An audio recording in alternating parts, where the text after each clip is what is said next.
Oedipe et Antigone. Oedipe. Son père est Laïos, sa mère est Jocaste. Laïos, le roi de Thèbes, tombe amoureux de Chrysippe, le fils de Pélops. Fou amoureux de lui, Laïos enlève Chrysippe, qui n'est alors qu'un enfant. Accablé de honte, il se suicide. Fou de rage, Pélops maudit Laïos. Laïos s'attire la colère d'Héra, déesse du mariage. Il est condamné par les dieux à n'avoir aucune descendance mâle. S'il désobéit, il périra tué par son propre fils, qui épousera ensuite sa mère. Un soir, Laïos est ivre. Il ne peut s'empêcher de faire un enfant à sa femme Jocaste. De cette union naît Oedipe. Mais Laïos se rappelle la menace des dieux et fait exposer Oedipe sur le mont Cithéron, après lui avoir fait transpercer les pieds avec un clou. Oedipe signifie pied enflé. Ce nom vient du grec Oedipus, Odin être enflé, et pouce, pied. Mais le berger Phorbas le recueille et l'emmène au palais de Polybe, roi de Corinthe. Le roi Polybe et sa femme Mérope l'élèvent comme leur propre fils. Un jour, Oedipe entend des rumeurs qui disent qu'il n'est pas le fils de Polybe et de Mérope. Il va voir l'oracle de Delphes pour connaître la vérité. Pour toute réponse, il lui dit qu'il tuera son père et épousera sa mère. Oedipe, qui croit qu'il s'agit de Polybe et de Mérope, préfère quitter Corinthe sur le champ. Sur la route, il croise deux voyageurs montés sur un char. Comme le chemin est trop étroit, l'un des deux attelages doit laisser passer l'autre. Ils se disputent et Oedipe finit par tuer les deux voyageurs. Mais l'un d'entre eux n'était autre que son père Laïos. Oedipe, sans savoir qu'il a tué son propre père, continue son chemin et arrive à Thèbes, où règne Créon, le frère de Jocaste, depuis la mort de Laïos. Cette ville est terrorisée par le Sphinx, une créature qui a le visage et le buste d'une femme, le corps d'un lion ailé et la queue d'un dragon. Il pose une énigme à tous les voyageurs qui traversent la ville et les tue s'ils ne trouvent pas la bonne réponse. Quand il croise le chemin d'Oedipe, il lui pose son énigme.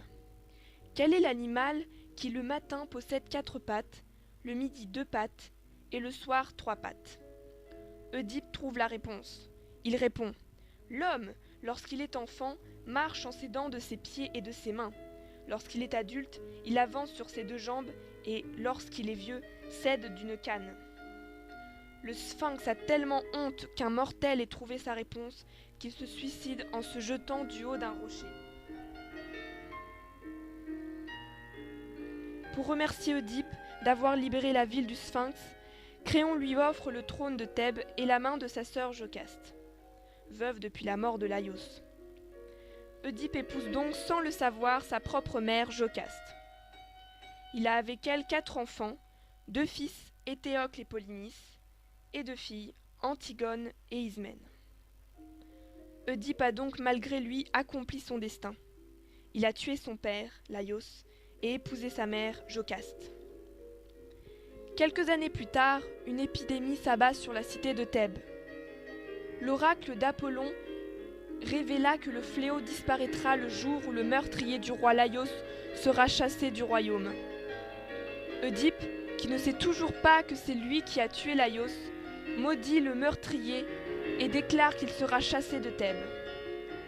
Il interroge le devin Tirésias et Oedipe finit par comprendre que le voyageur qu'il avait tué jadis était son père Laïos. Jocaste, comprenant qu'elle a épousé son propre fils, se suicide. Oedipe, lui, se rendit aveugle en se crevant les yeux pour ne pas voir son crime. Il est banni de Thèbes. Il erre sur les routes en compagnie de sa fille Antigone et arrive à Colone, en Attique, au nord d'Athènes. Ainsi, la cité de Thèbes est débarrassée de tous ses maux. Oedipe mourra de vieillesse à Colone. Antigone. Fille d'Oedipe et de Jocaste, Antigone est la sœur d'Ismène, d'Éthéocle et de Polynice. Lorsque son père s'est crevé les yeux et qu'il a été chassé de Thèbes, Antigone décide de rester à ses côtés. Elle l'accompagne jusqu'à Colonne où il meurt. De retour à Thèbes, elle assiste à une autre tragédie. Ses deux frères Éthéocle et Polynice, qui se disputent le pouvoir, s'entretuent. Le roi Créon décide d'accorder les honneurs funèbres à Éthéocle, mais il interdit aux citoyens sous peine de mort d'élever un tombeau à Polynice, jugé traître à la patrie. Antigone, qui veut enterrer Polynice dignement, essaie de gagner l'aide de sa sœur Ismène. Jugeant que c'est de la pure folie, Ismène refuse. Antigone est surprise en train de rendre les honneurs funèbres à son frère. Celle-ci est donc menée devant Créon. Il l'accuse d'avoir donné une sépulture à son frère malgré son interdiction. Créon accuse aussi Ismène d'avoir été sa complice. Ismène avoue la faute dont elle n'est pas coupable. Créon ordonne néanmoins que toutes deux soient condamnées à périr de faim emmurées dans le tombeau des Labdacides. Aimon, le fiancé d'Antigone, les défend. Aimon se dispute avec son père, puis s'enfuit. Créon finit par accorder la vie sauve à Ismène, mais demeure intraitable quant au sort réservé à Antigone. Tirésias, le devin aveugle, tente de persuader Créon qu'il a tort de s'obstiner ainsi. Une fois de plus, Créon refuse de rien entendre et accuse le devin de mentir. Tirésias prédit que des malheurs effroyables s'abattront sur lui si Antigone n'est pas sauvée. Créon accepte alors de libérer Antigone, mais il est trop tard. Un messager a annoncé à Eurydice, la femme de Créon, qu'Antigone s'est pendue pour échapper à son châtiment. Une violente dispute s'élève à nouveau entre le père et le fils. Aimon, après avoir tenté en vain de tuer son père, finit par se suicider à l'épée, fou de tristesse d'avoir perdu Antigone à cause de son père. Eurydice ne peut plus supporter tant de souffrances et se tue à son tour après avoir appelé le malheur sur son époux qu'elle considère comme la...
Et voilà, ces personnages vont vous jouer l'histoire d'Antigone. Antigone, c'est la petite maigre qui est assise là-bas et qui ne dit rien. Elle regarde droit devant elle. Elle pense. Elle pense qu'elle va être Antigone tout à l'heure, qu'elle va surgir soudain de la maigre jeune fille noiraude et renfermée que personne ne prenait au sérieux dans la famille, et se dresser seule en face du monde. Seule en face de Créon, son oncle, qui est le roi. Elle pense qu'elle va mourir, qu'elle est jeune, et qu'elle aussi, elle aurait bien aimé vivre. Mais il n'y a rien à faire, elle s'appelle Antigone, et il va falloir qu'elle joue son rôle jusqu'au bout. Et depuis que ce rideau s'est levé, elle sent qu'elle s'éloigne à une vitesse vertigineuse de sa sœur, Ismène, qui bavarde et rit avec un jeune homme. Elle sent qu'elle s'éloigne de nous aussi, qui sommes là, bien tranquilles à la regarder. De nous qui n'avons pas à mourir ce soir. Le jeune homme avec qui parle la blonde, la belle, l'heureuse Ismène, c'est Aimon, le fils de Créon. Il est le fiancé d'Antigone. Tout le portait vers Ismène. Son goût de la danse et des jeux, son goût du bonheur et de la réussite, sa sensualité aussi, car Ismène est bien plus belle qu'Antigone. Et puis un soir de bal, où il n'avait dansé qu'avec Ismène, un soir où Ismène avait été éblouissante dans sa nouvelle robe, il a été trouvé Antigone, qui rêvait dans un coin comme en ce moment, ses bras entourant ses genoux, et il lui a demandé d'être sa femme. Personne n'a jamais compris pourquoi. Antigone a levé sans étonnement ses yeux graves sur lui, et lui a dit oui, avec un petit sourire triste. L'orchestre attaquait une nouvelle danse. Ismène riait aux éclats là-bas, au milieu des autres garçons. Et voilà, maintenant lui, il allait être le mari d'Antigone. Il ne savait pas qu'il ne devait jamais exister de mari d'Antigone sur cette terre et que ce titre princier lui donnait seulement le droit de mourir. Cet homme, robuste, aux cheveux grisonnants, qui médite là, près de son page, c'est Créon, c'est le roi. Il a des rides, il est fatigué, il joue au jeu difficile de conduire les hommes. Avant, du temps d'Édipe, quand il n'était que le premier personnage de la cour, il aimait la musique, les belles reliures, les longues flâneries chez les petits antiquaires de Thèbes. Mais Édipe et ses fils sont morts. Il a laissé ses livres, ses objets, il a retroussé ses manches et il a pris leur place. Alors quelquefois, le soir, il est fatigué. Et il se demande s'il n'est pas vain de conduire les hommes, si ce n'est pas un office sordide qu'on doit laisser à d'autres, plus fruste. Et puis, au matin, des problèmes précis se posent qu'il faut résoudre, et il se lève, tranquille, comme un ouvrier au seuil de sa journée. Créon est seul, seul avec son petit page, qui est trop petit, et qui ne peut rien non plus pour lui. Ce garçon là-bas au fond, qui rêve, adossé au mur, solitaire, c'est le messager. C'est lui qui viendra annoncer la mort d'Aimon tout à l'heure. C'est pour cela qu'il n'a pas envie de bavarder ni de se mêler aux autres. Il sait déjà. Enfin, ces trois hommes qui jouent, ce sont les gardes. Ce ne sont pas de mauvais bougres, ils ont des femmes, des enfants et des petits ennuis comme tout le monde. Mais ils vous emploieront les accusés le plus tranquillement du monde tout à l'heure. Ils sont dépourvus de toute imagination. Ce sont les auxiliaires, toujours innocents et toujours satisfaits d'eux-mêmes, de la justice, pour le moment, jusqu'à ce qu'un nouveau chef de Thèbes, dûment mandaté, leur ordonne de l'arrêter à son tour. Ce sont les auxiliaires de la justice de Créon. Et maintenant que vous les connaissez tous, ils vont pouvoir vous jouer leur histoire.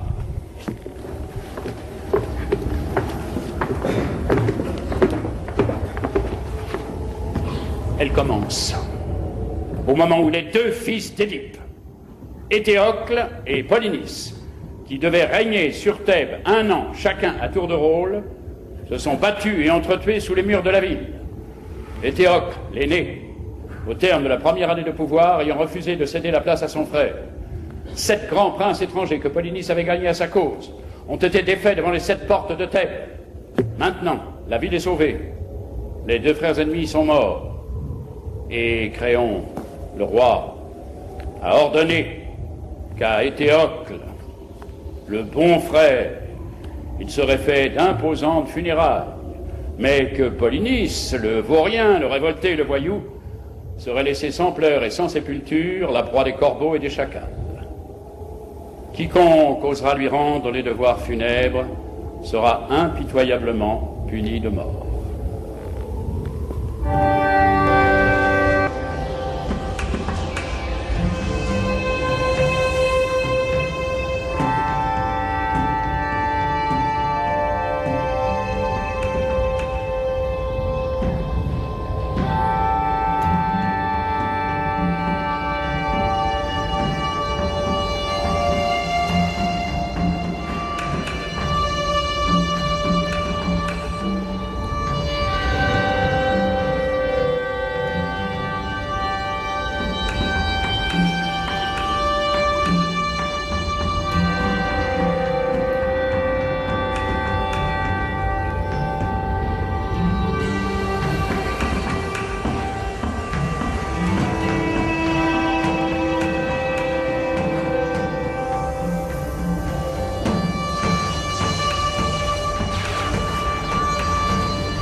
viens-tu?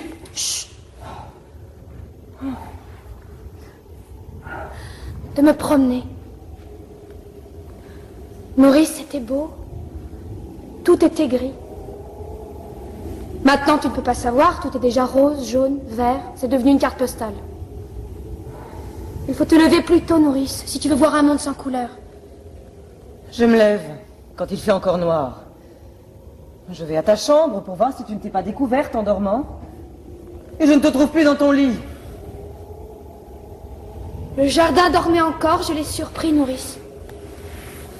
Je l'ai vu sans qu'il s'en doute. C'est beau, un jardin qui ne pense pas encore aux hommes. Tu es sorti. J'étais à la porte du fond, tu l'avais laissé entrebâillée.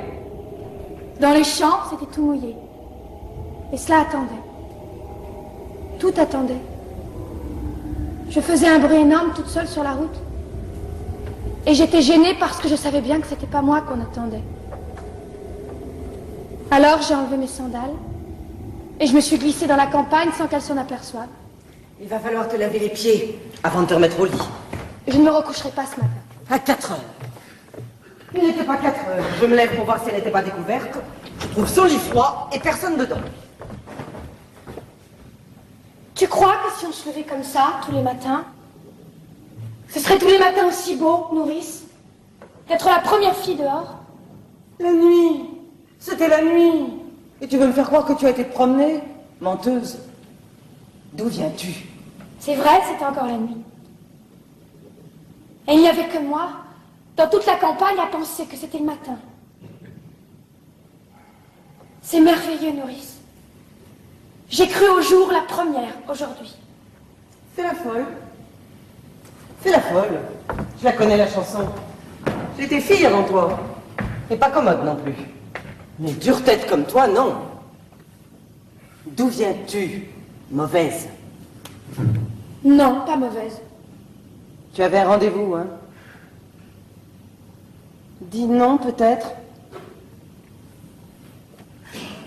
Oui, j'avais un rendez-vous. Tu as un amoureux? Oui, Maurice.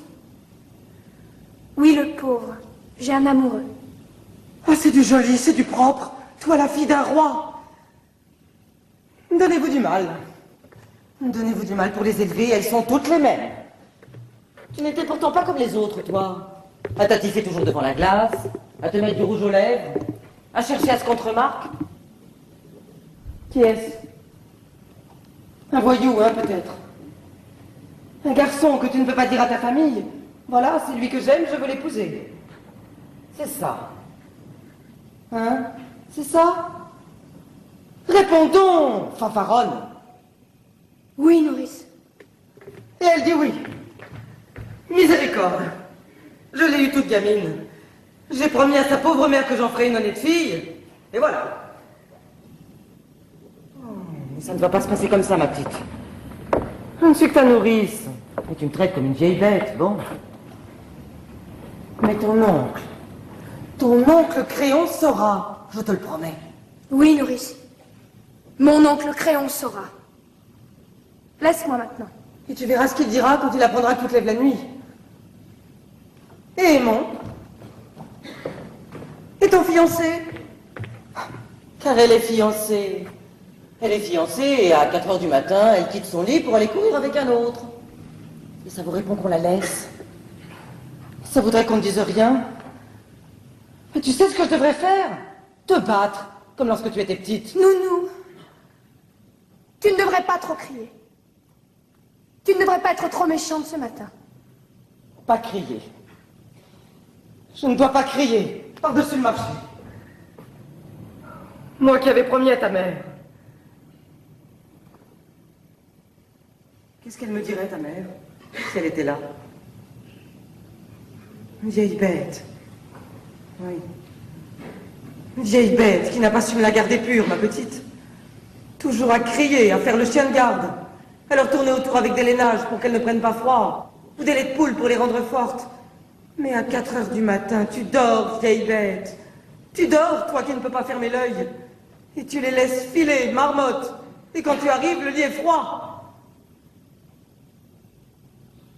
Voilà ce qu'elle me dira, ta mère. là-haut, quand j'y monterai. Et moi, j'aurais honte. Honte à en mourir s'il n'était pas déjà morte. Je ne pourrais que baisser la tête et répondre. Madame Jocaste, c'est vrai? Non. Nourrice ne pleure plus. Tu pourras regarder maman bien en face quand tu iras la retrouver. Et elle te dira bonjour, nounou. Merci pour la petite Antigone. Tu as bien pris soin d'elle. Elle sait pourquoi je suis sortie ce matin. Tu n'as pas d'amoureux? Non, nounou. Tu te moques de moi alors? Oh, tu vois, je suis trop vieille. Tu étais ma préférée, malgré ton sale caractère. Ta sœur était plus douce. Je croyais que c'était toi qui m'aimais. Si tu m'aimais, tu m'aurais dit la vérité. Pourquoi ton lit était-il froid quand je suis venue te border? Nounou, je suis pure. Je n'ai pas d'autre amoureux qu'Aimant, mon fiancé, je te le jure. Je peux même te jurer, si tu veux, que je n'aurai jamais d'autre amoureux. Garde tes larmes. Garde tes larmes. Tu en auras peut-être besoin encore, nounou. Et quand tu pleures comme cela, je redeviens petite. Et il ne faut pas que je sois petite ce matin. Tu es déjà levée? Je viens de ta chambre. Oui, je suis déjà levée. Oh, toutes les deux alors. Toutes les deux, vous allez devenir folle et vous lever avant les servantes. Vous croyez que c'est bon d'être debout le matin, à jeun? Que c'est convenable pour des princesses? Oh, vous n'êtes seulement pas couvertes. Oh, non. Vous allez voir que vous allez encore me prendre mal. Laisse-nous, nourrice. Il ne fait pas froid, je t'assure, c'est déjà l'été. Va nous faire du café.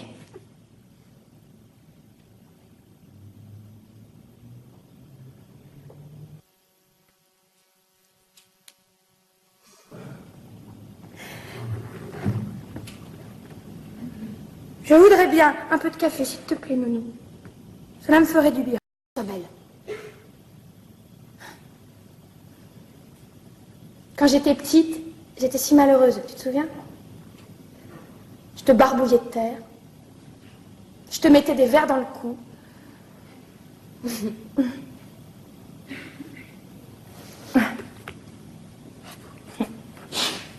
Une fois, j'étais attachée à un arbre et je t'ai coupé tes cheveux.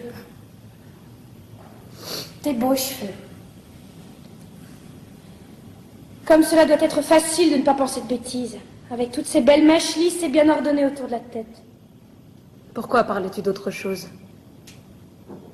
Je ne parle pas d'autre chose. Tu sais, j'ai bien pensé, Antigone. Oui? J'ai bien pensé toute la nuit. Tu es folle. Oui. Nous ne pouvons pas. Pourquoi? Il nous ferait mourir. Bien sûr! À chacun son rôle. Lui, il doit nous faire mourir. Et nous, nous devons aller enterrer notre frère. C'est comme cela que ça a été distribué. Qu'est-ce que tu veux que nous y fassions? Je ne veux pas mourir. Moi aussi. J'aurais bien voulu ne pas mourir. Écoute. J'ai bien réfléchi toute la nuit. Je suis l'aînée, je réfléchis plus que toi. Il y a des fois, il ne faut pas trop réfléchir. Si, Antigone. D'abord, bien sûr, c'est horrible, et j'ai pitié, moi aussi, de mon frère. Mais je comprends un peu notre oncle. Moi, je ne veux pas comprendre un peu. Il est le roi, il faut qu'il donne l'exemple. Et moi, je ne suis pas le roi! Chut. Il ne faut pas que je donne l'exemple, moi. Elle fait ce qui lui passe par la tête, la petite Antigone. La sale bête, l'entêtée, la mauvaise. Et puis après, on la met dans un coin ou dans un trou, et c'est bien fait pour elle. Elle n'avait qu'à ne pas désobéir. Allez, allez. Tes sourcils joints, ton regard droit devant toi et te voilà lancé sans écouter personne. Écoute-moi, j'ai raison plus souvent que toi. Je ne veux pas avoir raison. Essaie de comprendre au moins. Comprendre. Vous n'avez que ce mot-là dans la bouche, tous. Depuis que je suis toute petite. Il fallait comprendre qu'on ne peut pas toucher à l'eau, à la belle et fuyante eau froide parce que ça mouille les dalles, à la terre parce que ça tache les robes. Il fallait comprendre qu'on ne doit pas manger tout à la fois, donner tout ce qu'on a dans ses poches aux mendiants qu'on rencontre, courir dans le vent jusqu'à ce qu'on tombe par terre et boire quand on a chaud, et se baigner quand il est trop tôt ou trop tard, mais pas juste quand on en a envie. Comprendre!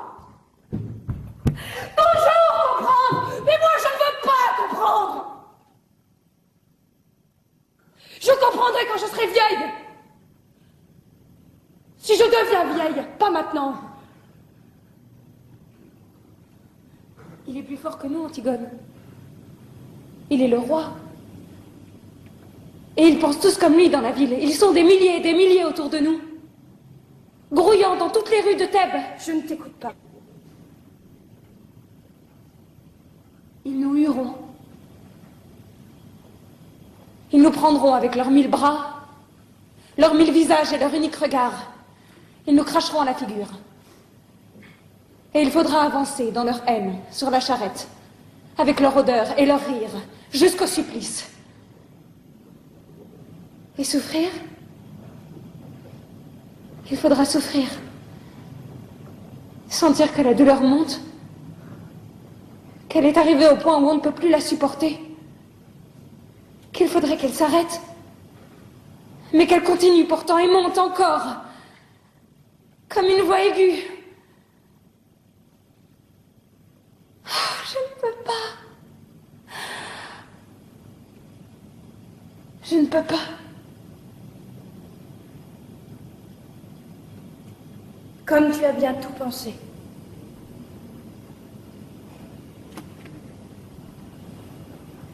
Toute la nuit. Pas toi? Si, bien sûr. Tu sais, moi, je ne suis pas très courageuse. Moi non plus. Mais qu'est-ce que cela fait? Tu n'as donc pas envie de vivre, toi? Pas envie de vivre. Qui se levait la première le matin, rien que pour sentir l'air froid sur sa peau nue? Qui se couchait la dernière, seulement quand elle n'en pouvait plus de fatigue pour vivre encore un peu plus la nuit? Qui pleurait déjà, toute petite, en pensant qu'il y avait tant de petites bêtes, tant de brins d'herbe dans le pré, et qu'on ne pouvait pas tous les prendre? Oh, ma petite sœur. Ah non, laisse-moi. Ne me caresse pas. Ne nous mettons pas à pleurnicher ensemble maintenant. Tu as bien réfléchi, tu dis. Tu penses que toute la ville hurlante contre toi, tu penses que la peur et la douleur de mourir, c'est assez. Oui, sers-toi de ces prétextes. Je t'en supplie, Antigone. C'est bon pour les hommes de croire aux idées et de mourir pour elles. Toi, tu es une fille. Une fille, oui. Et je sais pleurer d'être une fille. Ton bonheur est là, devant toi. Et tu n'as qu'à le prendre, tu es fiancée. Tu es jeune, tu es belle. Non, je ne suis pas belle. Pas belle comme nous, mais autrement. Tu sais bien que c'est sur toi que se retournent les petits voyous dans la rue. Que c'est toi que les petites filles regardent passer, soudain muettes, sans pouvoir te quitter des yeux jusqu'à ce que tu aies tourné le coin. Des voyous. Des petites filles. Et aimons, Antigone.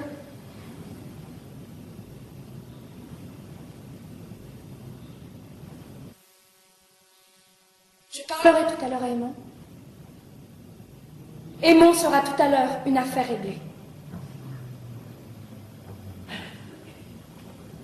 Tu es folle. Tu m'as toujours dit que j'étais folle. Pour tout, depuis toujours.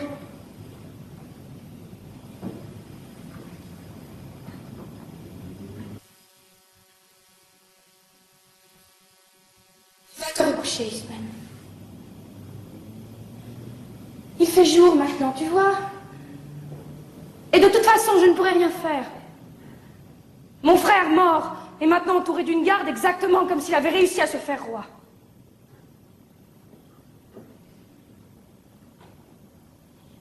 Va te recoucher. Tu es toute pâle de fatigue. Et toi? Je n'ai pas envie de dormir. Mais je te promets que je ne bougerai pas d'ici avant ton réveil. Nourrice va m'apporter à manger. Va dormir encore. Le soleil se lève seulement. Tu as les yeux tout petits de sommeil.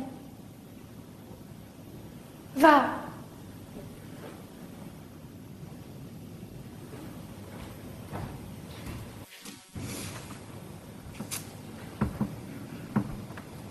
Je te convaincrai, n'est-ce pas? Je te convaincrai, tu me laisseras te parler encore. Je te laisserai me parler encore, oui. Je vous laisserai tous me parler. Va dormir maintenant, je t'en prie.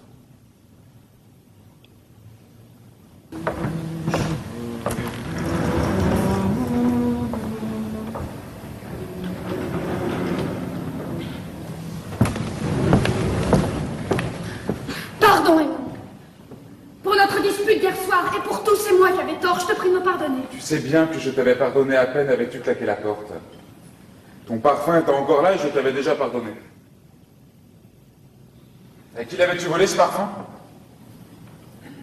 Iceman. Et le rouge à lèvres, la poudre, la belle robe? Aussi. En quel honneur t'étais-tu faite si belle? Je te le dirai.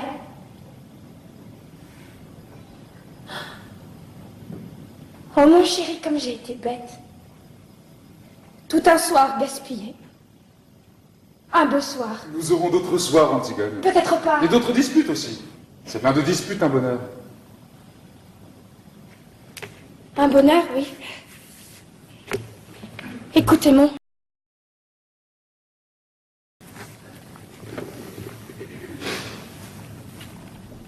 Et je voulais te dire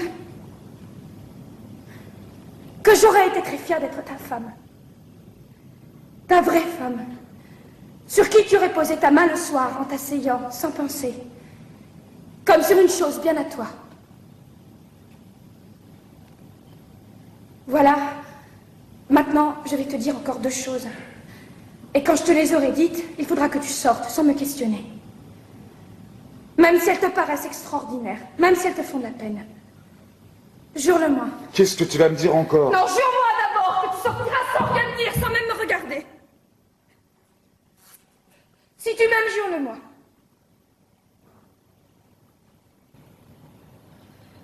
Tu vois comme je te le demande. Jure-le-moi, s'il te plaît, non. C'est la dernière folie que tu auras à me passer. Je te le jure. Merci. Alors voilà. Hier d'abord. Tu me demandais tout à l'heure pourquoi j'étais venue avec une robe d'Ismène, ce parfum, ce rouge à lèvres. J'étais bête. Je n'étais pas très sûre que tu me désires vraiment. Et j'avais fait tout cela pour être un peu plus comme les autres filles. Pour te donner envie de moi. C'était pour cela? Oui.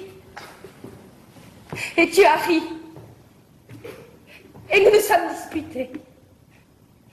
Et mon mauvais caractère a été le plus fort, je me suis sauvée.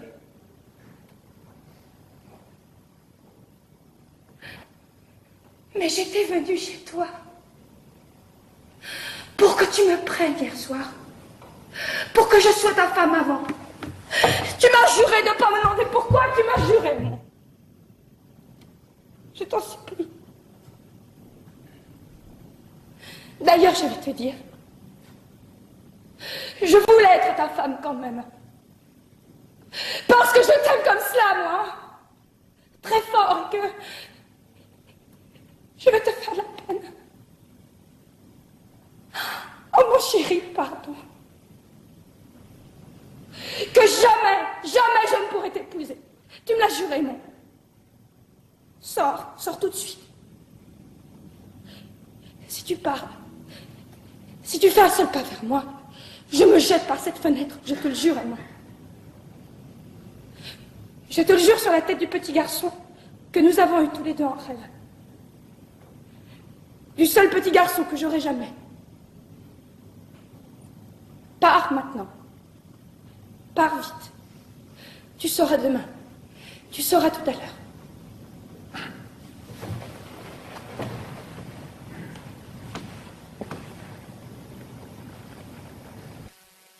Pars, s'il te plaît, mon. C'est tout ce que tu peux faire encore pour moi, si tu m'aimes.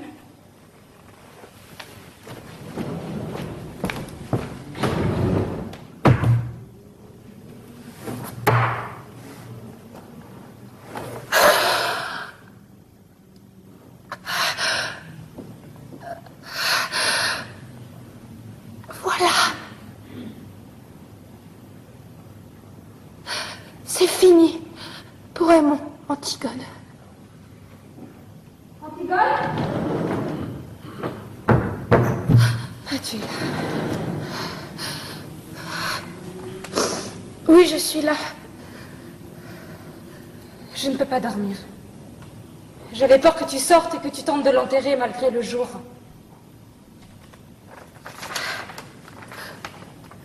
Antigone, ma petite sœur. Nous sommes tous là, autour de toi. Aimons-nous, nous et moi. Nous t'aimons et nous sommes vivants, nous. Nous avons besoin de toi. Polynice est mort et il ne t'aimait pas. Il a toujours été un étranger pour nous. Un mauvais frère. Oublie-le, Antigone, comme il nous avait oubliés. Laisse son ombre dure errer éternellement sans sépulture, puisque c'est la loi de Créon. Ne tente pas ce qui est au-dessus de tes forces. Tu braves tout, toujours. Mais tu es toute petite, Antigone. N'y va pas cette nuit. Reste avec nous. Je t'en supplie.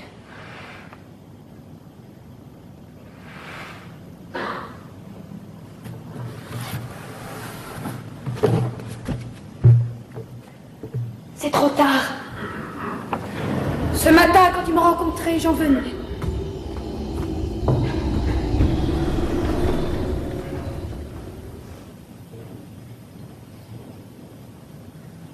Antigone.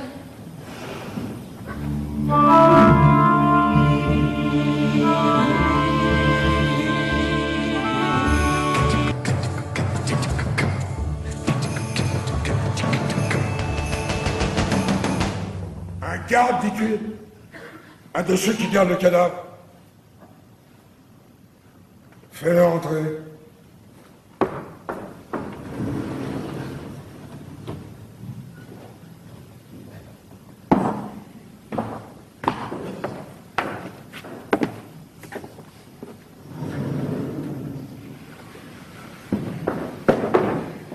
Garde Jonas de la 2e compagnie. Qu'est-ce que tu veux? Voilà, chef. On a tiré au sort pour savoir celui qui viendrait et le sort est tombé sur moi. Alors voilà, chef, je suis venu parce qu'on a pensé qu'il valait mieux qu'il n'y en ait qu'un qui explique. Et puis parce qu'on ne pouvait pas abandonner le poste tous les trois. Qu'as-tu à me dire? Eh bien voilà, chef. Le cadavre. On a veillé pourtant. On avait la relève de 2 heures, la plus dure. Vous savez ce que c'est au moment où la nuit va finir, ce plomb entre les yeux, la nuque qui tire, et puis toutes ces ombres qui bougent et le brouillard du petit matin qui se lève. Ah, ils ont bien choisi leur heure. On était là, on parlait, on battait la semelle. On ne dormait pas, chef. Ça, on peut vous le jurer tous les trois qu'on ne dormait pas. D'ailleurs, avec le froid qu'il faisait, tout d'un coup, moi, je regarde le cadavre. On était à 2 pas, mais moi, je le regardais tout de même, de temps en temps. Je suis comme ça, moi, chef. Je suis méticuleux. C'est pour ça que mes supérieurs, ils disent avec Jonas, c'est moi qui l'ai vu le premier, chef. Les autres vous le diront, c'est moi qui ai donné l'alarme le premier. L'alarme? Pourquoi? Le cadavre, chef. Quelqu'un l'avait recouvert. Oh, pas grand-chose, il n'avait pas eu le temps avec nous à côté, seulement un peu de terre. Mais suffisamment tout de même pour le cacher au retour. Tu es sûr que ce n'est pas une bête? En craquant? Non, chef, on a d'abord espéré ça, nous aussi, mais la terre était jetée sur lui selon les rites. C'est quelqu'un qui savait ce qu'il faisait. Qui a osé? Qui a été assez fou pour braver ma loi? As-tu relevé des traces? Rien. Rien qu'un pas plus léger qu'un passage d'oiseau. Après, en cherchant mieux, on a trouvé plus loin une pelle. Une petite pelle d'enfant, toute vieille, toute rouillée. On a pensé que ça ne pouvait pas être un enfant qui avait fait le coup. Un enfant? L'opposition. Brisé qui sourd et mine déjà partout. Les amis de Polynice avec Laurent bloqués dans Thèbes. Les chefs de la plèbe soudainement alliés au prince. Et les prêtres essayant de pêcher quelque chose au milieu de tout cela. Un enfant. Ils ont dû penser que ce serait plus touchant. Je le vois d'ici, leur enfant, avec sa gueule de tueur à pointer. Et la petite pelle soigneusement enveloppée dans du papier sous sa veste. Ah, à moins qu'il n'ait dressé un vrai enfant, avec des phrases. Une innocence inestimable pour le parti. Un vrai petit garçon pâle, qui crachera devant mes fusils. Un précieux sang bien frais sur mes mains. Double aubaine. Mais ils ont des complices. Et dans ma garde, peut-être. À qui avez-vous déjà parlé de cette affaire? À personne, chef. On a tout de suite tiré au sort et je suis venu. Alors écoute bien. Votre garde est doublée. Renvoyez la relève. Voilà l'ordre. Je ne veux que vous près du cadavre. Et pas un mot. Vous êtes tous coupables d'une négligence. Vous serez punis, de toute façon. Mais si tu parles, si le bruit court dans la ville qu'on a recouvert le cadavre de Polynice, alors vous mourrez.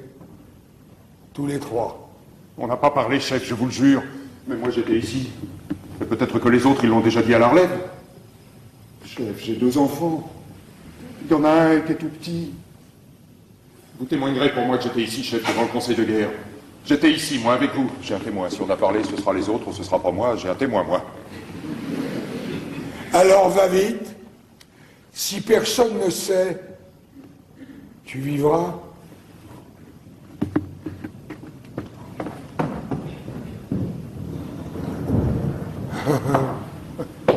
Un enfant.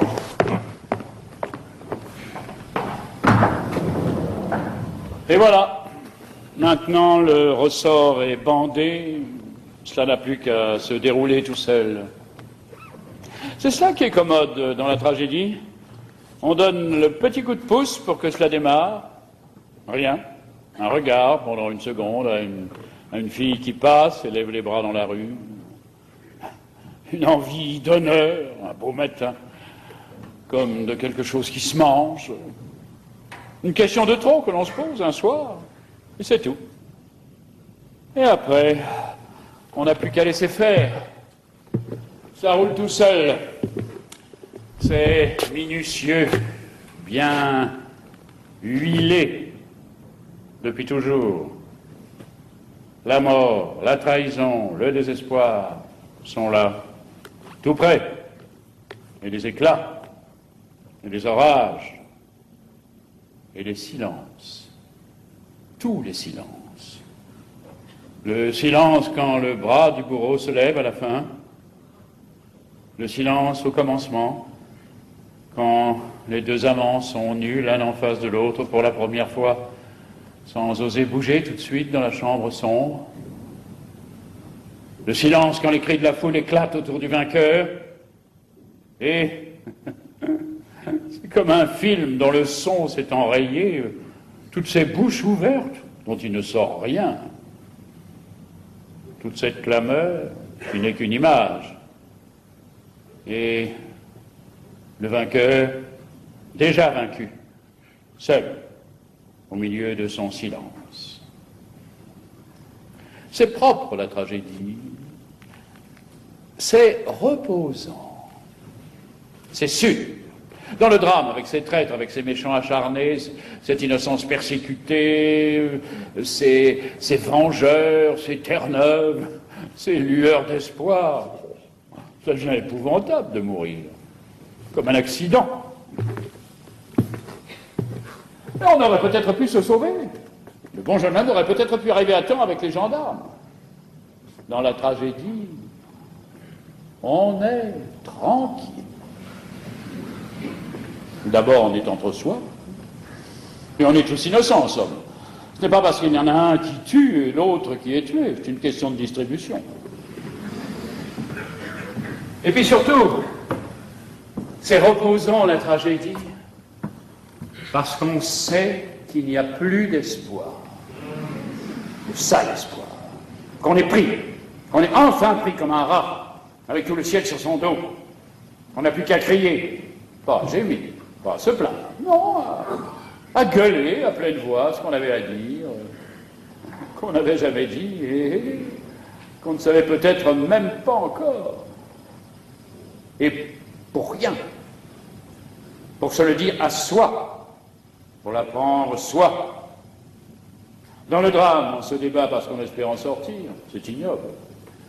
C'est utilitaire. Là, c'est gratuit.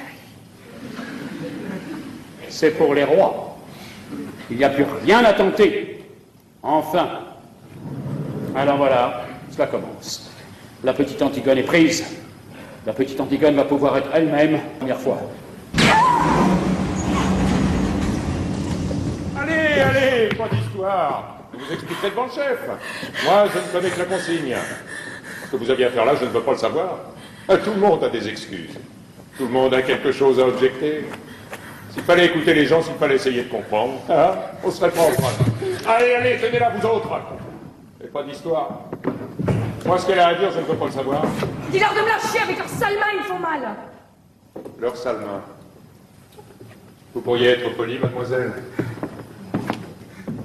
Moi, je suis poli. Dis-leur de me lâcher. Je suis la fille d'Édipe, je suis Antigone, je ne me sauverai pas. La fille d'Édipe. Oui. Les putains qu'on ramasse à la garde de nuit, elles disent aussi de se méfier. Quels sont la bonne avis du préfet de police? Je veux bien mourir, mais pas qu'il me touche. Et les cadavres, dit. Et la terre.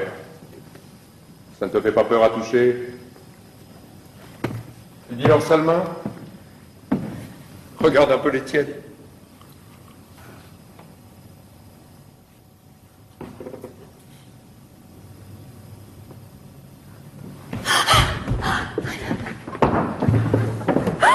On t'avait pris cet appel? Il a fallu que tu en fasses avec tes ongles la deuxième fois. Ah, cette audace. Je tourne le dos une seconde, je te demande une chic. Allez, le temps de me la caler dans la joue, le temps de dire merci. Elle était là! Mais n'en lâchez pas, vous autres.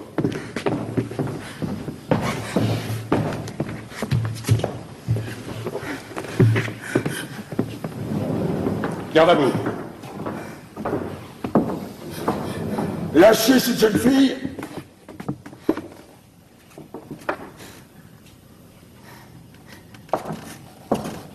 Qu'est-ce que c'est? C'est le piquet de garde, chef. On est venu avec les camarades. Qui garde le corps? On a appelé la relève, chef. Je t'avais dit de la renvoyer. Je t'avais dit de ne rien dire. On n'a rien dit, chef. Mais comme on a arrêté celle-là, on a pensé qu'il fallait qu'on vienne. Et cette fois, on n'a pas tiré au sort. On est venus tous les trois. Imbécile.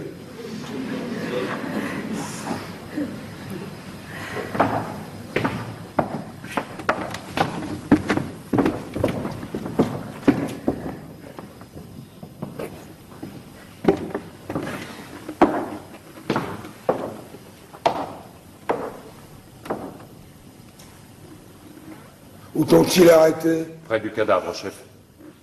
Qu'allais-tu faire près du cadavre de ton frère? Tu savais interdit de l'approcher? Ce qu'elle faisait, chef. C'est pour ça qu'on vous l'amène. Elle grattait la terre avec ses mains. Elle était en train de le recouvrir, encore une fois. Sais-tu bien ce que t'es en train de dire, toi? Chef, vous pouvez demander aux autres. On avait dégagé le corps à mon retour.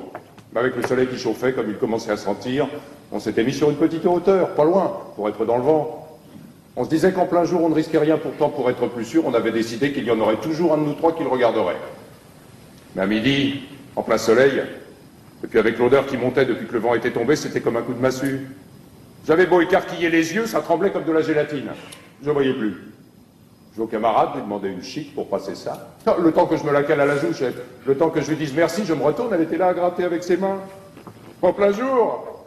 Elle devait bien penser qu'on ne pouvait pas ne pas la voir. Et quand elle a vu que je lui courais dessus, vous croyez qu'elle s'est arrêtée, qu'elle a essayé de se sauver peut-être? Non, elle continuait de toutes ses forces, aussi vite qu'elle pouvait, comme si elle ne me voyait pas arriver. Et quand je l'empoignais, elle se débattait comme une diablesse. Elle voulait continuer encore. Elle me criait de la laisser, que le corps n'était pas encore tout à fait couvert. C'est vrai? Oui, c'est vrai. On a découvert le corps comme de juste, et on a passé la relève sans parler de rien. Et on est venu vous l'amener, chef. Voilà.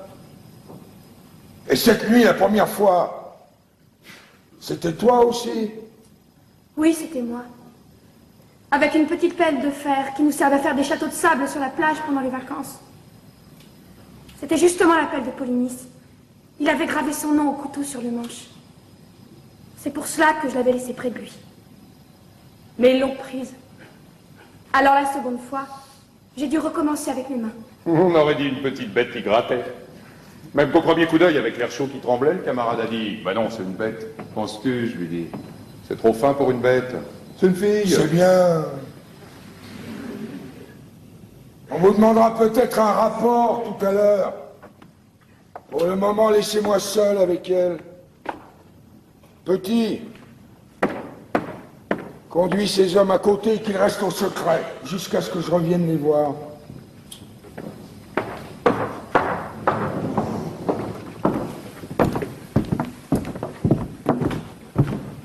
Faut-il lui mettre les menottes, chef? Non.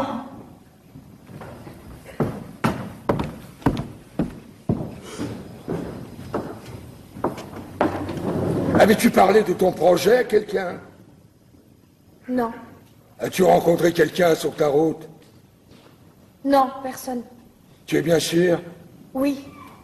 Alors écoute-moi bien. Tu vas rentrer chez toi te coucher. Dire que tu es malade, que tu n'es pas sorti depuis hier. Ta nourrice dira comme toi. Je ferai disparaître ces 3 hommes. Pourquoi? Puisque vous savez bien que je recommencerai.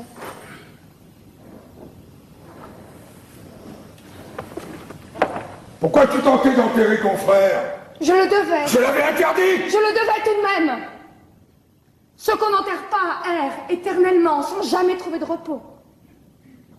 Si mon frère vivant était rentré harassé d'une longue chasse, je lui aurais enlevé ses chaussures, je lui aurais fait à manger. Je lui aurais préparé son lit. Polynice aujourd'hui a achevé sa chasse. Il rentre à la maison, où mon père et ma mère et Théocle aussi l'attendent. Il a droit au repos. C'était un révolté, un traître. Tu le savais? C'était mon frère. Tu avais entendu proclamer les dieux au carrefour. Tu avais lu l'affiche sur tous les murs de la ville. Oui. Tu savais le sort qui était promis à celui quel qu'il soit qui oserait lui rendre les honneurs funèbres? Oui, je le savais. Ah, alors tu as peut-être cru que d'être la fille d'Édipe, la fille de l'orgueil d'Édipe, c'était assez pour être au-dessus de la loi. Non, je n'ai pas cru cela. La loi est d'abord faite pour toi, Antigone. La loi est d'abord faite pour les filles des rois. Si j'avais été une servante, en train de faire sa vaisselle, quand j'ai entendu lire Lady, j'aurais essuyé l'eau grasse de mes bras. Et je serais sortie avec mon tablier pour aller enterrer mon frère. C'est pas vrai! Si tu avais été une servante, hein, tu n'aurais pas douté que tu allais mourir. Et tu serais resté à pleurer ton frère, mais chez toi. Seulement tu as pensé que tu étais de race royale, ma nièce, la fiancée de mon fils, et que quoi qu'il arrive, je n'oserais pas te faire mourir. Vous vous trompez. J'étais certaine que vous me feriez mourir, au contraire. Voilà, l'orgueil. L'orgueil d'Édipe, tu es l'orgueil d'Édipe. Ah, maintenant que je l'ai trouvé au fond de tes yeux, je te crois. Tu as dû penser que je te ferais mourir. Et cela paraissait un dénouement alors tout naturel pour toi, orgueilleuse. Pour ton père non plus, je ne dis pas le bonheur, il n'en était pas question. Mais le malheur humain, c'était trop peu. Parce que l'humain vous gêne aux entournures dans la famille. Il vous faut un tête-à-tête avec le destin et la mort. Et tuer votre père, et coucher avec votre mère, et apprendre tout ça après mot par mot. Ah, quel breuvage, hein, les mots qui vous condamnent. Et comme on les boit goulûment, lorsqu'on s'appelle Édipe ou Antigone. Et le plus simple après, hein, c'est encore de se crever les yeux, et d'aller mendier avec ses enfants sur les routes. Eh bien non! Ces temps sont révolus pour Thèbes. Thèbes a droit maintenant à un prince, sans histoire. Moi, je m'appelle seulement Créon. Dieu merci. J'ai mes 2 pieds par terre, mes 2 mains enfoncées dans mes poches. Et puisque je suis roi, J'ai résolu, avec moins d'ambition que ton père, de m'employer, tout simplement, à rendre l'ordre de ce monde un peu moins absurde, si c'est possible. Ce n'est même pas une aventure, c'est un métier. Un métier pour tous les jours. C'est pas toujours drôle, comme tous les métiers. Mais puisque je suis là, hein, je suis là pour le faire. Alors je vais le faire. Écoute-moi bien, tu es Antigone, tu es la fille d'Édipe, soit. Mais tu as 20 ans. Et il n'y a pas si longtemps, tout cela se serait réglé avec du pain sec, une paire de gifles.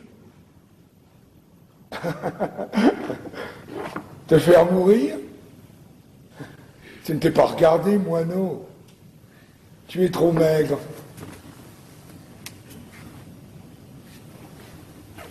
Tu vas rentrer chez toi tout de suite, faire ce que je t'ai dit. Te taire. Je me charge du silence des autres.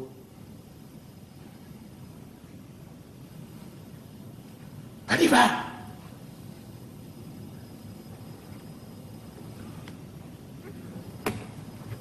Non!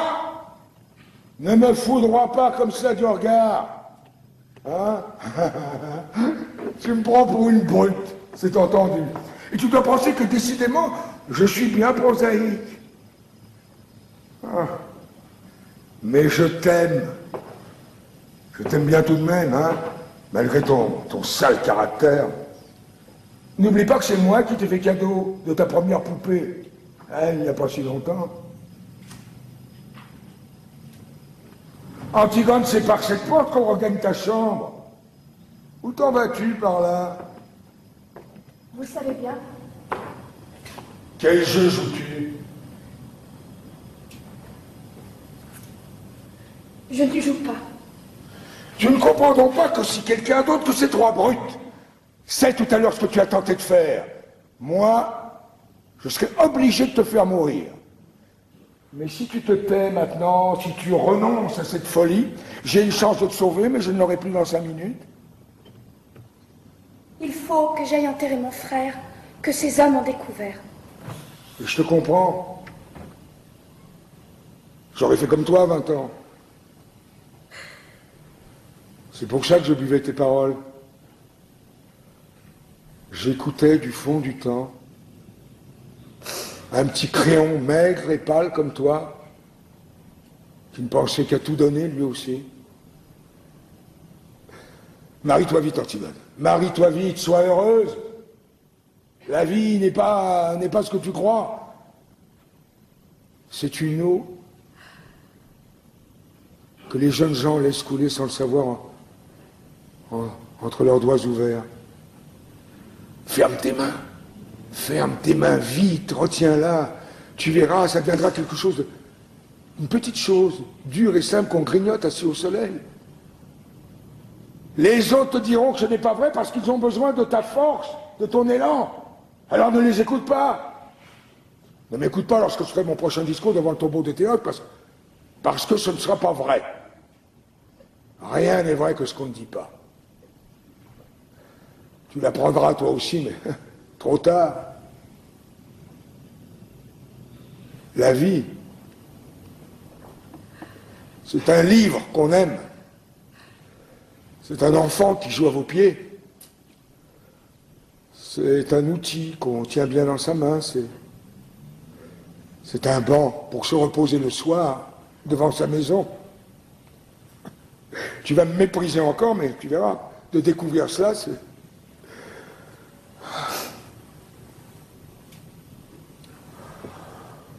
c'est la consolation dérisoire de vieillir. Parce que la vie, ce n'est peut-être tout de même que le bonheur.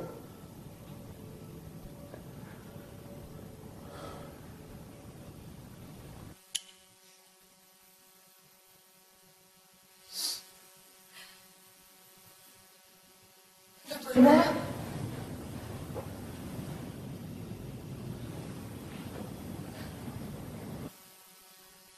Ouvre mot, hein.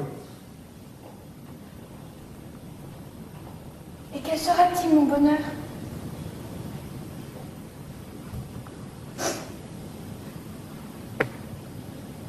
Quelle femme heureuse!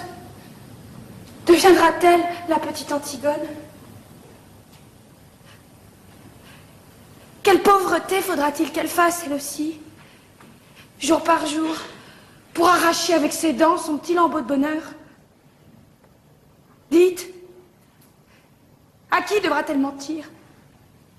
À qui sourire? À qui se vendre? Qui devra-t-elle laisser mourir en détournant le regard? Mais tu es folle! Tais-toi! Non, je ne me tairai pas! Je veux savoir comment je m'y prendrai, moi aussi, pour être heureuse. Et tout de suite, puisque c'est tout de suite qu'il faut choisir. Vous dites que c'est si beau, la vie. Je veux savoir comment je m'y prendrai pour vivre. Tu aimes Aimon. Oui, j'aime Aimon. J'aime un Aimon dur et jeune. Un Aimon exigeant et fidèle comme moi.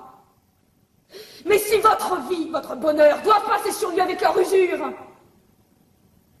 si Aimon ne doit plus pâlir quand je pâlis, s'il ne peut me croire morte quand je suis en retard de 5 minutes, s'il ne doit plus se sentir seul au monde et me détester quand je ris sans qu'il sache pourquoi, s'il doit devenir près de moi le monsieur Aimon, s'il doit apprendre à dire oui lui aussi, alors je n'aime plus Aimon. Tu ne sais plus ce que tu dis. Tais-toi. Oh, si je sais ce que je dis. Seulement c'est vous qui ne m'entendez plus. Je vous parle de trop loin maintenant. D'un royaume où vous ne pouvez plus entrer avec vos rides, votre sagesse, votre ventre. Je ris, Créon. Parce que je te vois, à 15 ans tout d'un coup, et c'est le même air d'impuissance et de croire qu'on peut tout. La vie t'a seulement rajouté ces petits plis sur le visage et cette graisse autour de toi. Écoute, tu vas te taire à la fin. Mais pourquoi veux-tu me faire taire? Parce que tu sais que j'ai raison? Tu crois que je ne le vois pas dans tes yeux, que tu le sais? Tu sais que j'ai raison.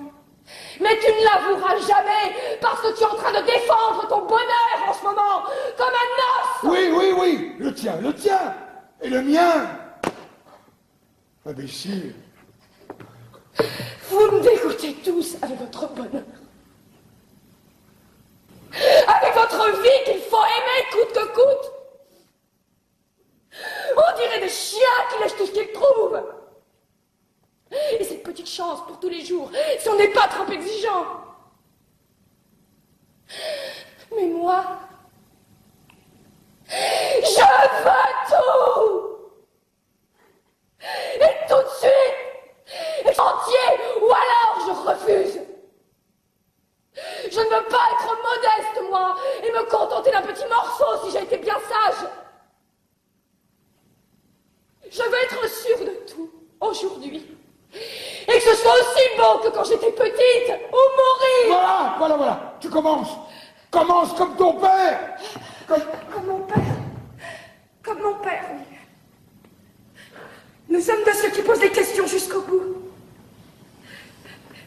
Jusqu'à ce qu'il ne reste plus la plus petite chance d'espoir vivante. La plus petite chance d'espoir à étrangler. Nous sommes de ceux qui lui sautent dessus quand ils le rencontrent, votre espoir. Votre cher espoir. Votre sale espoir. Et toi? Mais si tu voyais ta tête, en criant ces mots. Mais tu es laide. Et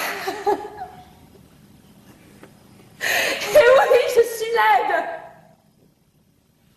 C'est ignoble, n'est-ce pas? Ces cris, ces sursauts, cette tête de chiffonnier. Papa n'est devenu beau qu'après.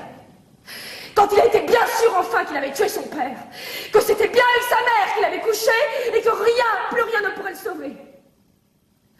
Alors il s'est calmé tout d'un coup. Il a eu comme un sourire et il est devenu beau, c'était fini. Il n'a plus qu'à fermer les yeux pour ne plus vous voir.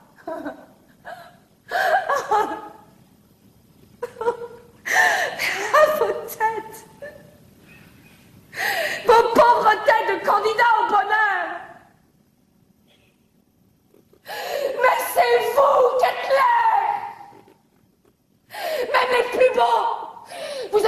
quelque chose de laid au coin de l'œil ou de la bouche. Tu l'as bien dit tout à l'heure, Créon, la cuisine. Vous avez des têtes de cuisiniers. Je t'ordonne de te taire maintenant, t'entends? Tu m'ordonnes, cuisinier, mais tu crois que tu peux m'ordonner quelque chose? L'antichambre est pleine de monde. Tu veux donc te perdre? On va t'entendre. Eh bien, ouvre les portes, justement, il faut m'entendre. Mais pas Dieu. Tu vas te taire à la fin. Allons vite, le cuisinier appelle tes gardes. Qu'est-ce que tu veux, toi aussi? Antigone, Antigone, tu vois, je viens. J'ai du courage. J'irai maintenant avec toi. Où iras-tu avec moi? Si vous la faites mourir, il faudra me faire mourir avec elle. Ah. Non, pas toi, c'est moi seule. Mais je ne veux pas vivre si tu meurs. Je ne veux pas rester ici sans toi. Tu as choisi la vie. Et moi la mort, laisse-moi maintenant avec tes jérémiades. Il fallait y aller. À quatre pattes dans la nuit. Il fallait aller gratter la terre avec tes ongles pendant qu'ils étaient tout près.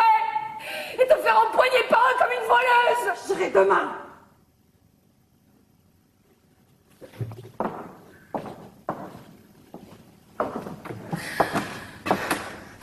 Tu l'entends, Créon. Elle aussi. Qui sait? Si cela ne va pas prendre encore à d'autres en m'écoutant. Mais qu'est-ce que tu attends pour me faire taire?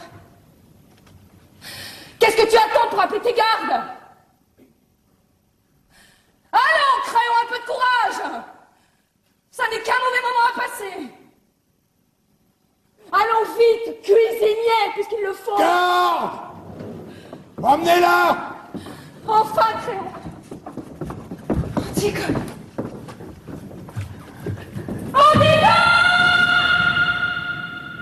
Tu es fou, Créon, qu'as-tu fait? Il fallait qu'elle meure. Ne laisse pas mourir Antigone, Créon. Nous allons tous porter cette plaie aux côtés pendant des siècles. C'est elle qui voulait mourir. Aucun de nous n'a été assez fort pour la décider à vivre. Je le comprends. Je le comprends maintenant. Antigone était faite pour être morte. Elle-même ne le savait peut-être pas, mais Polynice n'était qu'un prétexte. Quand elle a dû annoncer, elle a trouvé autre chose tout de suite. Ce qui comptait pour elle, c'était de refuser et de mourir. C'est une enfant, Créon. Et alors, qu'est-ce que tu veux que je fasse pour elle? La condamner à vivre? Oublie-la. Oublie-la, Aimon, oublie-la, mon petit père. Non! J'ai tout essayé pour la sauver, Aimon. J'ai tout essayé, mais je te le jure. Mais elle ne t'aime pas. Elle aurait pu vivre. Elle a fait ta folie, la mort. Mais père, tu vois bien qu'il l'emmène. Père, ne laisse pas ces hommes l'emmener. Non, mais elle a parlé maintenant. Tout elle sait ce qu'elle a fait. Alors moi, je suis obligé de la faire mourir. Lâche-moi. Est-ce qu'on ne peut pas imaginer quelque chose? Dire qu'elle est folle, l'enfermer? Non! Ils diront que ce n'est pas vrai. Que je la sauve. Parce qu'elle allait être la femme de mon fils. Je ne peux pas. On ne peut pas gagner du temps. La faire fuir demain. La foule sait déjà, elle hurle. Elle hurle autour du palais. Je ne peux pas. Père, la foule n'est rien, tu es le maître. Je suis le maître. Je suis le maître avant la loi. Mais plus après. Mais père, je suis ton fils. Tu ne peux pas me la laisser prendre. Si, mon petit. Antigone ne peut plus vivre. Antigone nous a déjà quittés tous. Crois-tu que je pourrais vivre moi sans elle? Crois-tu que je l'accepterais, votre vie? Et tous les jours, depuis le matin jusqu'au soir sans elle? Et votre vie, votre agitation, votre bavardage sans elle? Il faudra bien que tu acceptes, Aimon. Parce que chacun de nous, un jour plus ou moins triste, plus ou moins lointain, où il doit enfin accepter d'être un homme. Alors pour toi, c'est aujourd'hui. Et te voilà là, avec ces larmes au bord de tes yeux. Ton cœur qui te fait mal. Mon petit garçon, pour la dernière fois. Quand tu te seras détourné, quand tu auras franchi ce seuil tout à l'heure, tout sera fini. C'est déjà fini. Ne me juge pas, Aimon. Ah non, pas toi. Ne me juge pas. Regarde-moi. Regarde-moi! C'est ça devenir un homme! Voir le visage de son père en face, une fois! Antigone! Antigone au secours! Il est sorti comme un fou.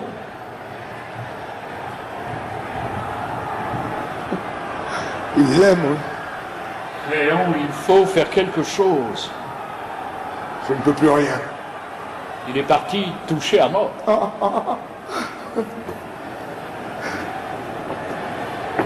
Nous sommes tous touchés à mort. Chef, ils envahissent le palais. Créon, je ne veux plus voir leur visage. Je ne veux plus entendre leurs cris.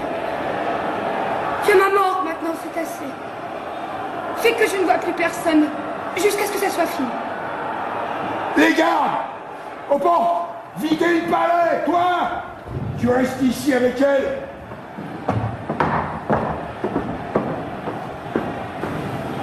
Comment vont-ils me faire mourir? Je ne sais pas. Je crois que j'ai entendu dire que pour ne pas souiller la ville de votre sang, ils allaient vous murer dans un trou. Vivante? Ah oui, d'abord.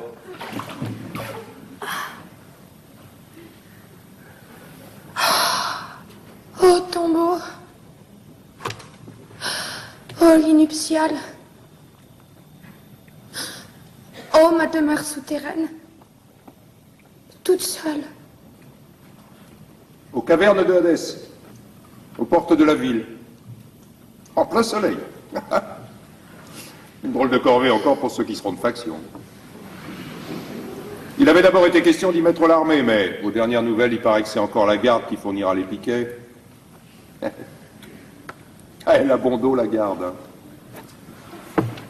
Étonnez-vous après ça qu'il existe une jalousie entre le garde et le sergent? Deux bêtes. Quoi de bête? Des bêtes se serraient l'une contre l'autre pour se faire chaud. Je suis toute seule. Si vous avez besoin de quelque chose, c'est différent, je peux appeler. Non. Je voudrais juste que tu remettes une lettre à quelqu'un quand je serai morte. Comment ça, une lettre? Une lettre que j'écrirai. Ah ça non, pas d'histoire, une lettre, comme vous y allez, vous. Je risquerais gros, moi, ce petit jeu-là. Je te donnerai cet anneau si tu acceptes. C'est de l'or? Oui, c'est de l'or. Vous comprenez, moi, si on me fouille, c'est le conseil de guerre. Ça vous est égal. Ce que je peux, si vous voulez, c'est écrire sur mon carnet ce que vous auriez voulu dire. Après, j'arracherai la page. Mon écriture, c'est pas pareil. Ton écriture? C'est trop laid, tout cela. Tout est trop laid. Vous savez, si vous ne voulez pas, moi... Si!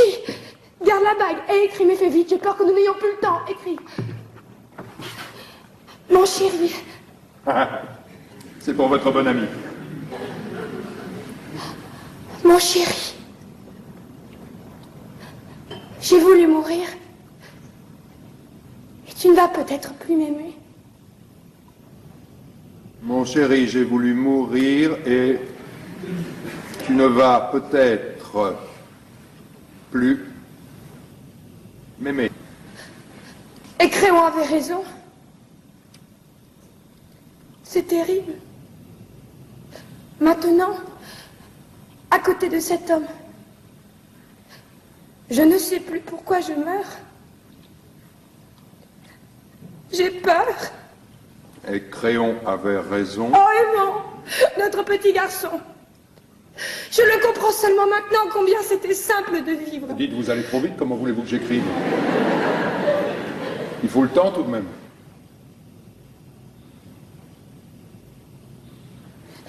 Où en étais-tu? C'est terrible, maintenant à côté de cet homme.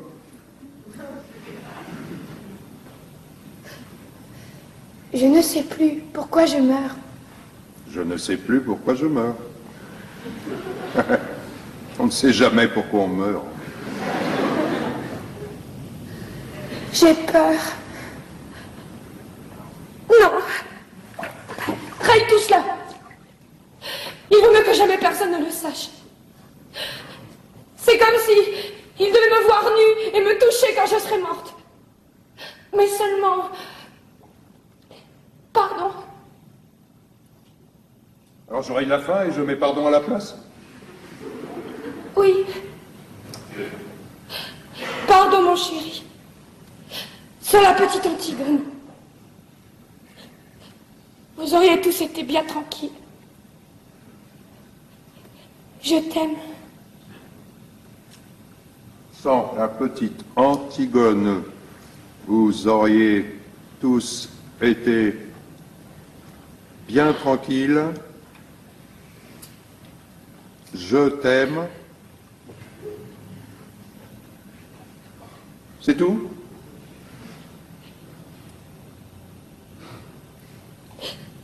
Oui, c'est tout. C'est une drôle de lettre. Oui, c'est une drôle de lettre. Et c'est à qui qu'elle est adressée? Allez.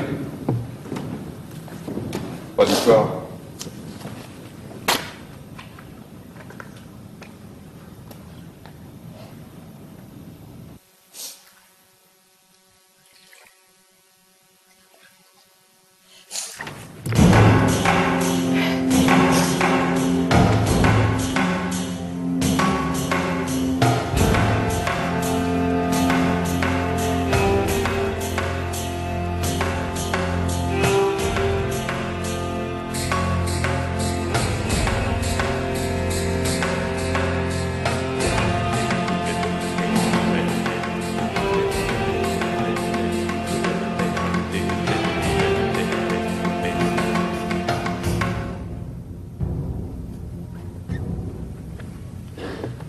Là, c'est fini pour Antigone.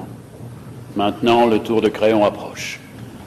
Il va falloir qu'ils y passent tous. La reine! Où est la reine? Que lui veux-tu? Qu'as-tu à lui apprendre? Une terrible nouvelle. On venait de jeter Antigone dans son trou. On n'avait pas encore fini de rouler les derniers blocs de pierre lorsque Créon et tous ceux qui l'entourent entendent des plaintes qui sortent soudain du tombeau. Chacun se tait et écoute, car ce n'est pas la voix d'Antigone. C'est une plainte nouvelle qui sort des profondeurs du trou. Tous Créon. Et lui qui a deviné le premier, lui qui sait, déjà avant tous les autres, hurle soudain comme un fou. Enlevez les pierres! Enlevez les pierres! Les esclaves se jettent sur les blocs entassés, et parmi eux, le roi suant, dont les mains saignent. Les pierres bougent enfin, et le plumage se glisse dans l'ouverture.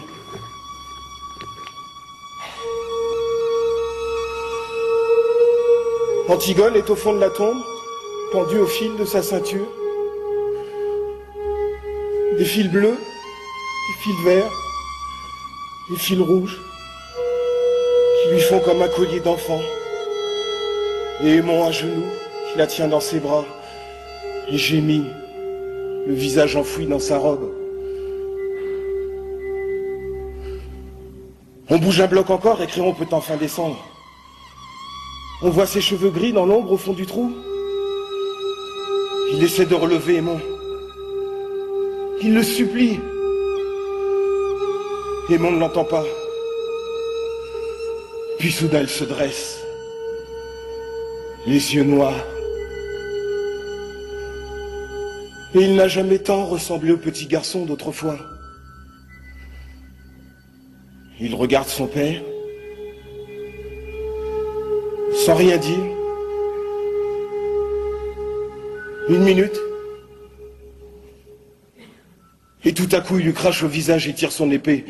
Créon bondit hors de portée. Alors il le regarde avec ses yeux d'enfant, lourds de mépris. Et Créon ne peut éviter ce regard, comme la lame.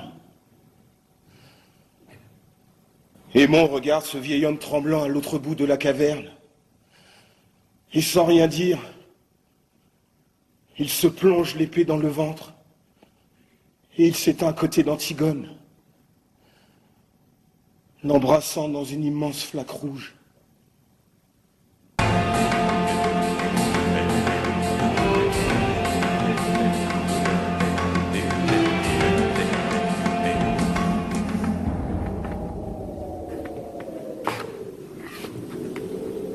Je les ai fait coucher l'un près de l'autre. Enfin. Ils sont lavés maintenant, reposés. Ils sont seulement un peu pâles, mais si calmes. Deux amants, au lendemain de la première nuit. Ils ont fini, eux. Pas toi, Créon, il te reste encore quelque chose à apprendre. Eurydice, la reine, ta femme, est passée dans sa chambre. Sa chambre à l'odeur de lavande, au petit napperon brodé et au cadre de peluche, pour s'y couper la gorge. Elle est étendue maintenant sur un des petits lits jumeaux démodés, à la même place où tu l'as reçue, jeune fille, un soir, et avec le même sourire, à peine un peu plus triste. Et s'il n'y avait pas cette large tache rouge sur les linges autour de son cou, on pourrait croire qu'elle dort.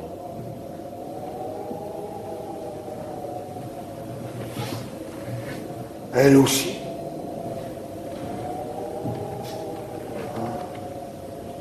Ils dorment tous. C'est bien. La journée a été rude. Ça doit être bon de dormir. Oui, mais tu es tout seul maintenant, Créon. Oui, tout seul.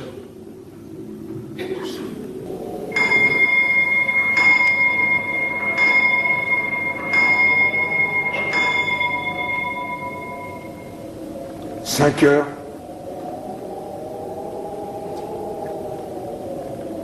Qu'est-ce que nous avons aujourd'hui à 5 heures? Conseil, monsieur. Un conseil?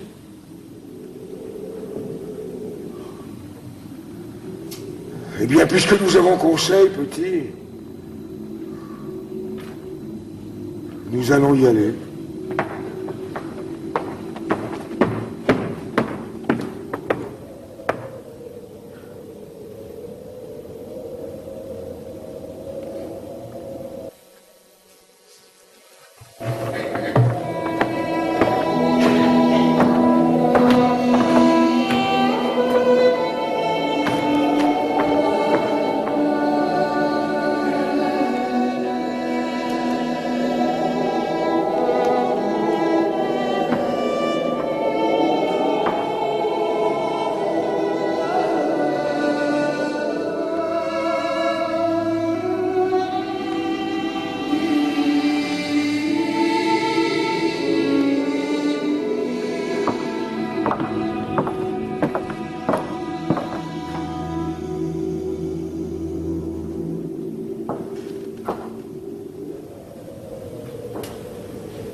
Et voilà, sans la petite Antigone, c'est vrai, ils auraient tous été bien tranquilles.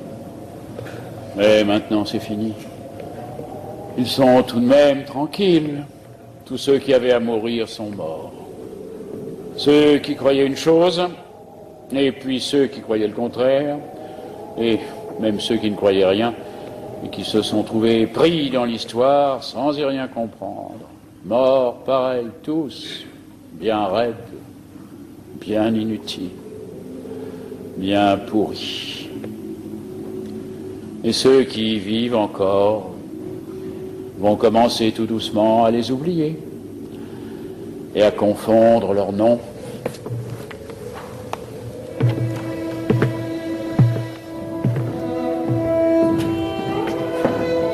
C'est fini.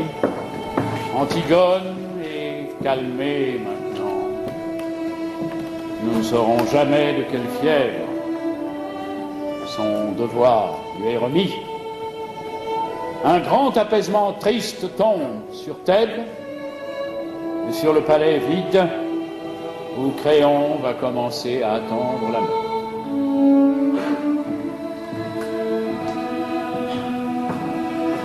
Il ne reste plus que les gardes. Eux, ça leur est égal. C'est pas leurs oignons. Ils continuent à jouer.